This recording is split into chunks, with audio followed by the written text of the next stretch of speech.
Hi crafties! So today, papakita ko sa inyo kung paano ko ginagawa yung photo strips na binibenta ko sa shop ko. So, syempre, magde-design muna tayo sa Canva. Ang ginamit ko pala dito na size ay 14 by 40 inches. Tapos, ayan, maglalagay lang ako ng mga iba't ibang designs. Depende sa gusto ng client nyo, syempre. Dahil nga, customize ito. So, ayan, natapos ko na yung 4 designs, pero 3 lang yung ipiprint ko dito kasi gagamitin ko lang yung mga tira-tirang papers na ginamit ko from my other work.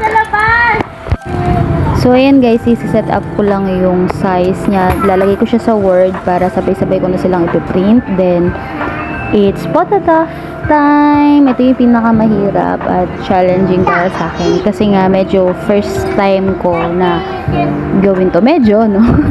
Kasi bago pa lang ako sa printing business.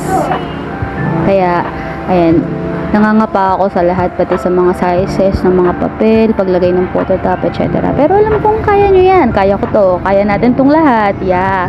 O, tapos gupitin na lang natin yan pagkatapos natin ilagay yung phototop para mas maging matibay yung mga pictures, hindi siya agad mag-fade. And then, ilaminate natin. Ang tawag dyan ay cold lamination para lang mas madikit yung phototop na nilagay natin sa taas. Ayan. And then, voila! Lalagyan ko nga pala ng nilagyan yan para hindi siya ganito lang ka-plain. Pero ang ganda niya, diba? Mwah!